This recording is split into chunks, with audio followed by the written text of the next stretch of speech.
Aloha and welcome to the Kahala Hotel and Resort. We are happy to be hosting you. It is very important that we share just a little about our island home in hopes that many future generations will be able to also enjoy what Hawaii has to offer. So we humbly ask that you take the time now to learn about how you can kokua in helping us preserve Hawaii's natural resources. In this brief introductory video, we will give some historical, cultural, and environmental context ranging from Mauka, the mountains, to Makai, the ocean, and talk about important topics within Waialae Kahala area where you are staying right now. Hawaii used to exist within an ahupua'a system, connecting people to the land from Mauka to Makai. Hawaiians would utilize the area they lived in for its rich land resources, while also ensuring the sustainability of the land. We believe if you take from the land, you must also return the favor back.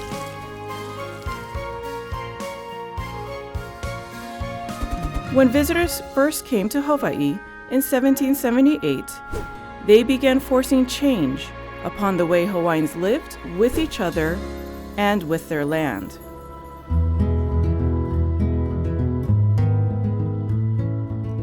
With global contact came unsustainable land management practices and the introduction of various invasive species. Many of these practices, like ranching, plantations, and urbanization, resulted in a complete shift to the native ecosystems and the extinction of many native species. Our native forest ecosystems are so important because of their ability to capture rain and replenish underground aquifers, which provide all of our fresh water.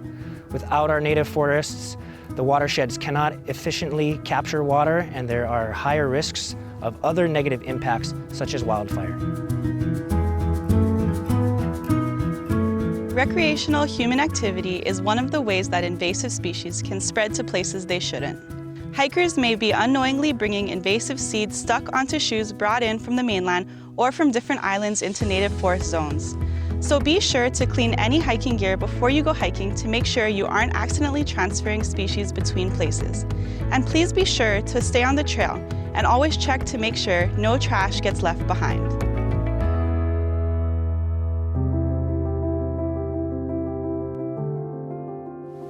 Wai, or water, is precious in Hawaii, so please use it sparingly.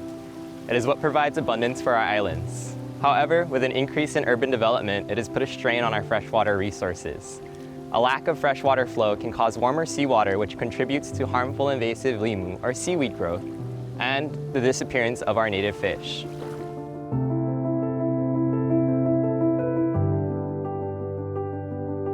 It is vital to recognize that what happens in the mountains, valleys, and cities will find its way to the ocean. The native Hawaiians understood that connection, and their ahupua'a management system allowed them to live sustainably with the land. Intense urbanization has broken that natural connection. Rainwater, instead of soaking into the land, runs off, causing flooding and transporting pollution. Please be mindful of what products and waste you create on land, because it will eventually find its way to the ocean.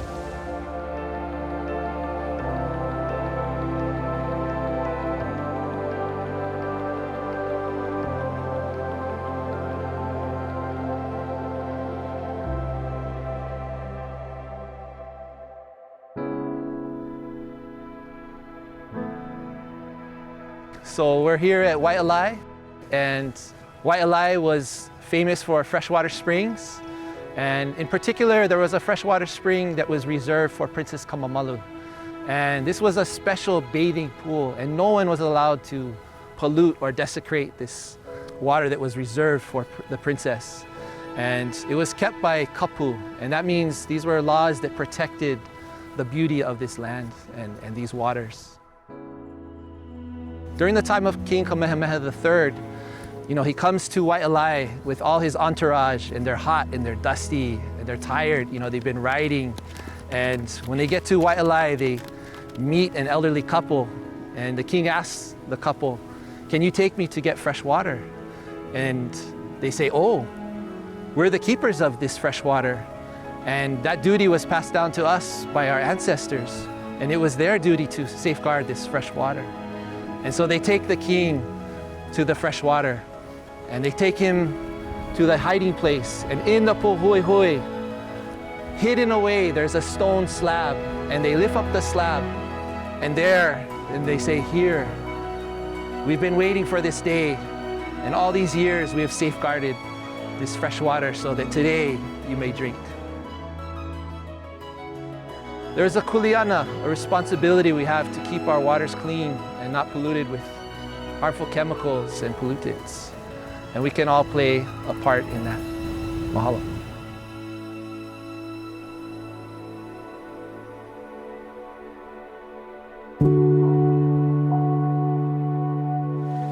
I love the ocean. It's very special to me. It's what drives me to continue working on finding ways to give back, ensuring future generations have access to healthy oceans. When thinking about our coral reef ecosystems, we have to think about both local and global stressors. Locally, it's important to decrease any sort of harmful runoff and limit any sorts of direct physical harm that could happen to our reefs. Coral reefs are living things. If you are swimming, please do not stand on the reef. Look for the sand path instead.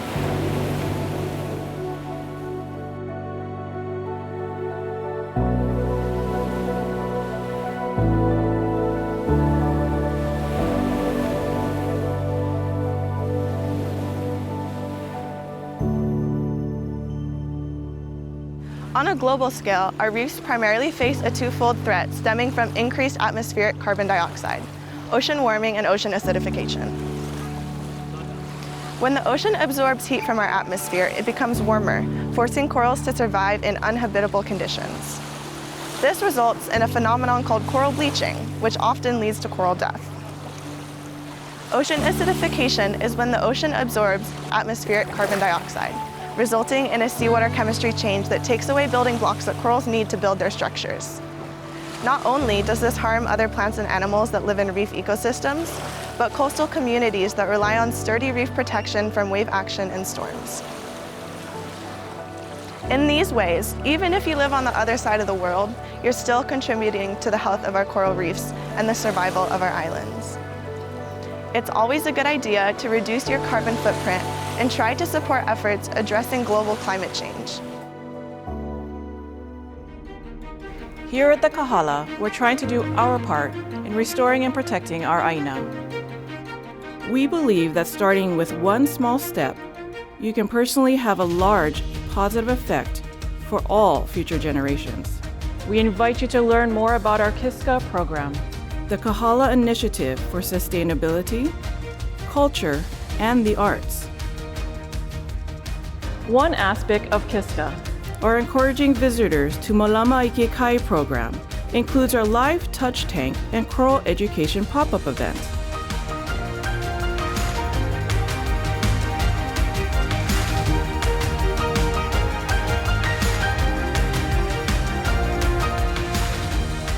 Our Art for Keiki events, where children can spend a morning creating ocean-inspired art while learning about environmental stewardship, and our Sunset Seminar Series, open to both guests and community members. We invite you to think about what is one small thing you can do while visiting, whether that is participating in one of our programs, or by simply how you carry yourself, or the choices you make as a positive steward of Hawaii's beautiful natural resources. Mahalo for listening and taking the time to learn about Hawaii's unique natural resources and how you can do your part. We hope that you will be able to bring some of what you learned with us here at the Kahala Hotel and Resort back with you to wherever home may be. Aloha.